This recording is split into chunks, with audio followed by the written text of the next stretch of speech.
Live from Pontiac Arts Beats and Eats, I have one of the main headliners of the festival, the Rusted Roots. Say hi, introduce yourself. I'm Michael from Rusted Root. This is Patrick from Rusted Root. What do you guys play? Coulter, I play guitar. What do you play? Patrick, I play bass. Bass. I play guitar and sing. Cool, cool. How long you been around? How long you been touring, Michael? We've been touring 18 years. Nice, nice. I'm assuming you're in Pennsylvania? Is that where you're from? From Pittsburgh. Pittsburgh? Are you all from Pittsburgh? Pretty much. Pretty much. I mean, that's where we all met and started jamming together. How did you all meet? How did you form the band? Well, I dropped out of school and started like College, high school? college. First semester, dropout.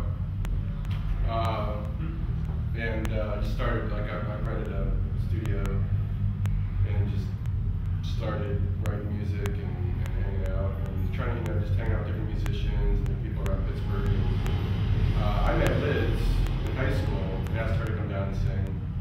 Liz knew Jim, and then Patrick came. Jim and I went to school together and played music together. And Very talented drummer.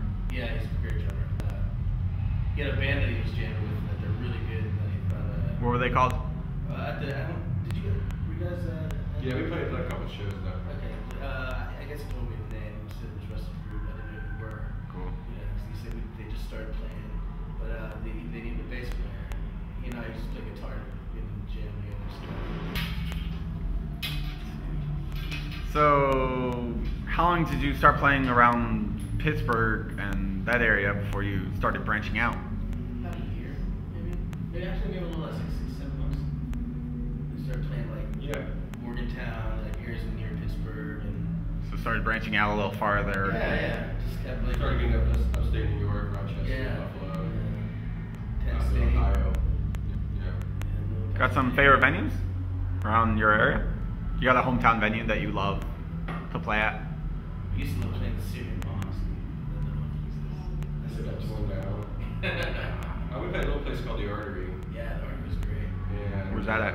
That got changed. Yeah. It was just tiny, but like people were like right up to the stage, and it was just like we were packed on the stage. People were packed up against us. Yeah. Nobody could move. And it was So quite intimate? Quite intimate?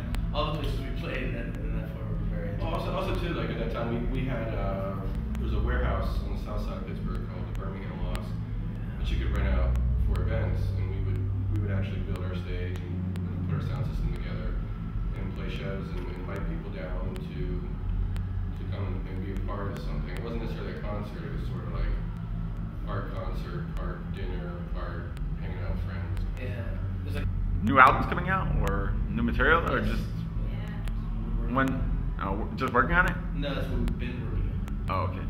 We're pretty much done with it. Cool. You know, we're just putting together the finishing touches on it and finishing touches on the artwork. Does that have a name? It's called Stereo Rodeo. Cool.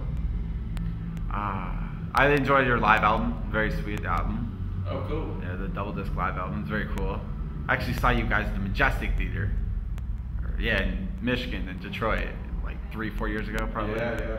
Very awesome live show, and I don't know, everybody I've covered I've seen before, and so I don't know, got the gel to sit here today and talk to you guys. Tell us about festivals. I mean, I'm assuming you played festivals. I mean, assuming Bonnaroo.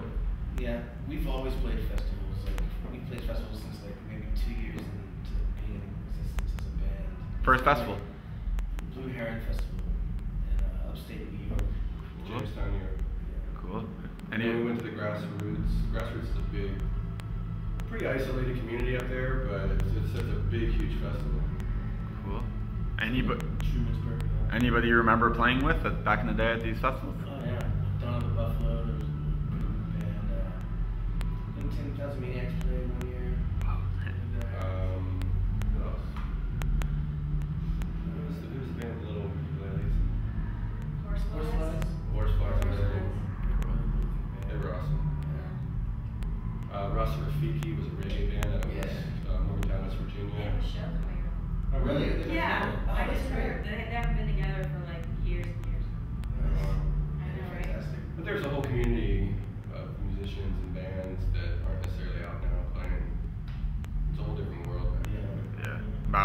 what year, about 80s? No. 90s, oh, so early 90s. Thank you. Yeah. So where's your sound come from? You have a very different sound, a very, I don't know, very harmonic sounds, very drum based and very... It's really just, Michael has great ideas and like for songs and the album, between his ideas and the alchemy and the musicians, it just turns into something very natural, very organic. Cool. It all happens pretty organically, and if it's not, then it's not the direction to go. So you're not, so anything you can play live, you can basically, sounds from the studio. Yeah. And some things you can't. Yeah. Well, I mean, It's for fun. Yeah. When I Woke, for example, was stuff that we'd been formulating and writing on the road. So the audience was very much a part of that album and part of the writing and arrangement and energy, movement, and dance rhythm of that record. And that was easy. We just went and played and hit record. simplistic. Simplistic's the easiest. Since Rusted Root has changed so much, I mean, you've gone through a few different members and a few of them have left. How is it the change of people and like finding new talent and meshing and stuff? It's really the same process over and over again. You just write and you find people that you want to interact with those ideas and that energy, and it's been great.